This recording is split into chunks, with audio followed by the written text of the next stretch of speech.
There are four fundamentals to a competition economy: that people act in their own self-interest, that we make decisions by weighing costs and benefits, and that we act rationally. That is, when the extra benefit is more than the extra cost, we do that thing. And the fourth is that we respond to incentives, which is that we can change the costs and the benefits to change people's behavior. And if they're rational, because they weigh the extra costs and the extra benefits, by changing the costs or benefits, you can change that behavior. So we're going to look at each one of these individually. Let's start with the fact that people act in their own self-interest. So, for example, who is this guy, right? Well, this is Bill Gates, right? He dropped out of Harvard, so acting in his own self-interest. And why did he do it? He wanted to make money doing something he was passionate about. And what did he do? Well, he is the creator of Microsoft. Okay. Now, just because everybody does things in their own self-interest, does that mean that the greater society is better off? Well, he dropped out of Harvard. He made a product in order to further his own interest. Okay. We have benefited from that because we have Microsoft, Windows, we have products that he and his company has made. But not everything an individual does when they act in their own self-interest benefits the greater society. For example, if we have anti-competitive behavior, keep out the competition, that hurts the greater consumers because it means higher prices. When we look at things like Microsoft Office, when there's no other competition, then it gets to be quite expensive, right? If we look at how much it costs to buy a Office Excel, right? They're not cheap. So that's why Adam Smith said the key is both self-interest and competition. Because as there's more competition for products like Microsoft Office, when you can use Google Docs and you can use Pages for the Mac, all these options give consumers choice, and then they force down that price. So the invisible hand is both self-interest and competition.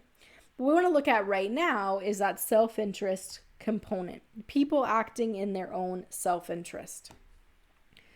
Well, it's really people who are acting in their own self-interest that makes the world go round.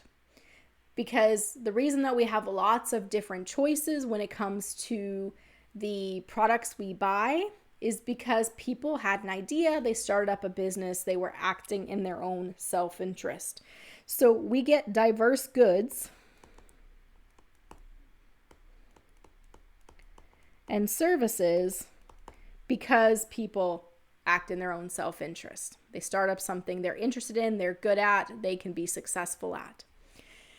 The challenge with systems where we don't accept or recognize that people act in their own self-interest is that we start to divorce productivity from personal incentives, and then we see inefficiencies. So let's look at some examples of that. So we have East Germany and West Germany. East Germany was a command economy. So the person in power decided who gets what and who does what.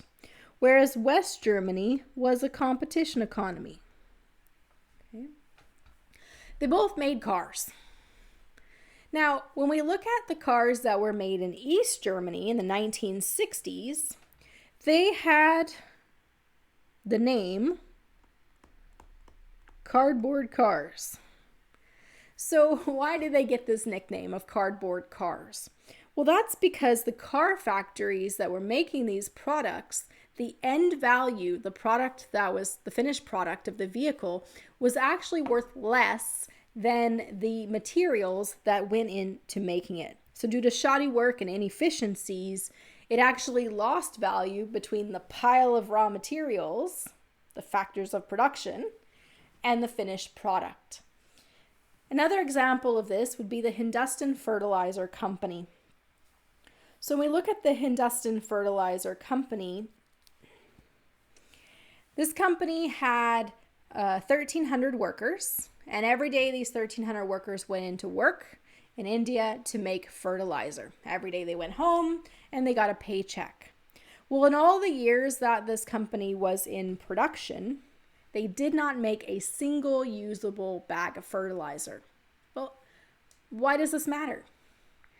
In a command economy, the priority wasn't making quality fertilizer or even quality cars. It was about providing people with a job, a purpose, and providing them with a paycheck so they could buy the goods and services they needed.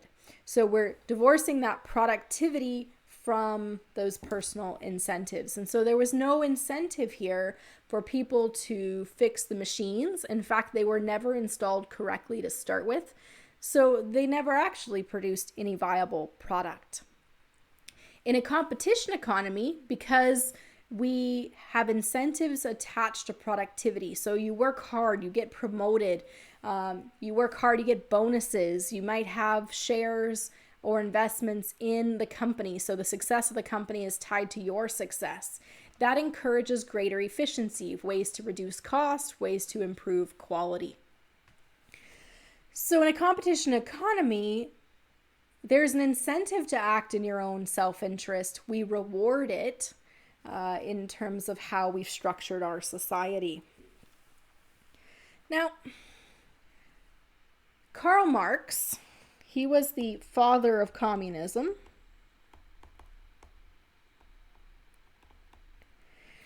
He wrote the Communist Manifesto, and in it he talks about the failings of a competition economy. What's wrong with it? Okay.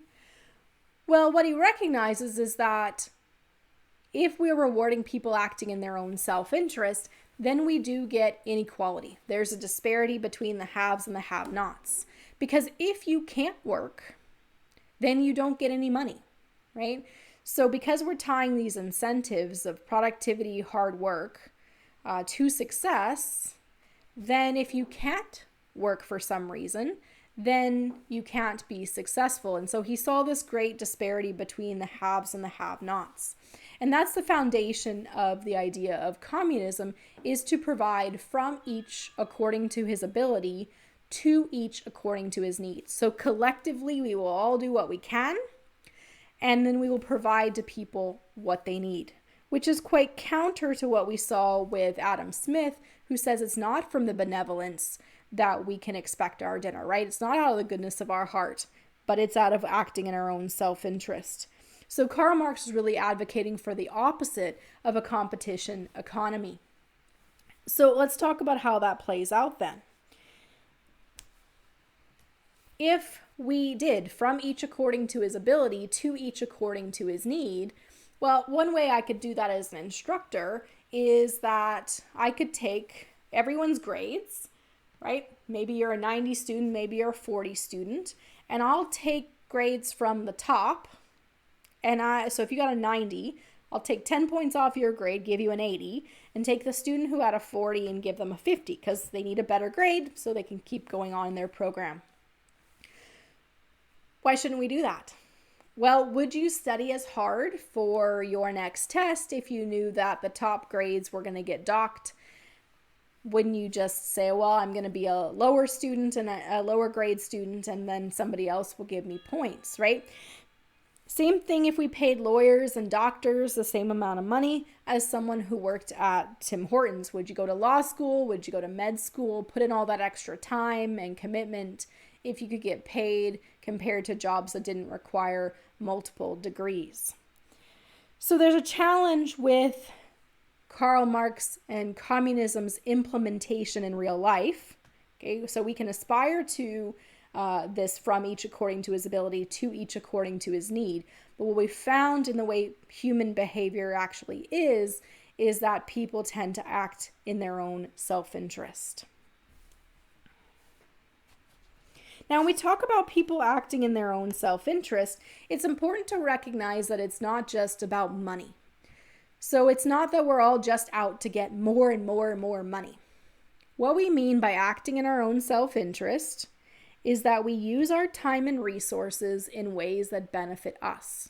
That is the definition of self-interest. We use our time and resources in ways that benefit us. So there are things that we want. We want to be loved. We want to have friends. We want to be respected. We want to enjoy art and creativity. And so if we take steps to get us those things that we value, we are acting in our own self-interest. So there's things you value besides money that you may be pursuing. If you value them and you are using your time and resources to obtain them, then you are acting in your own self-interest. In fact, if we look at charitable giving. So here's a graph from 2007 that looks at Canadian charitable giving. And what we see here is that Canadians are very charitable, some of the most charitable people in the world. In fact, people who have low income give a higher percentage of their income to charity.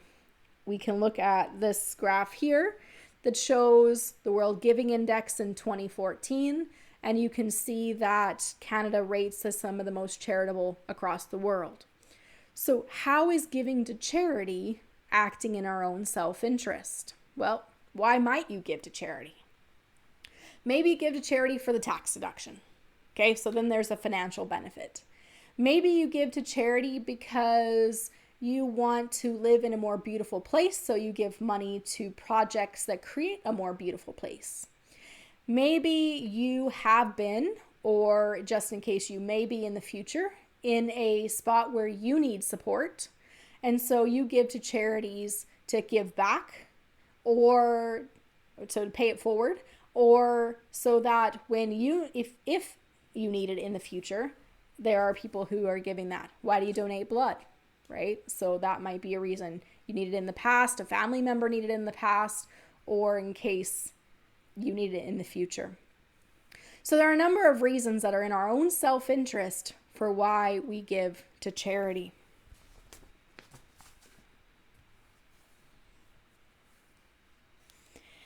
In the next couple videos, what we're going to do is we're going to look at the other pieces of the fundamentals of a competition economy.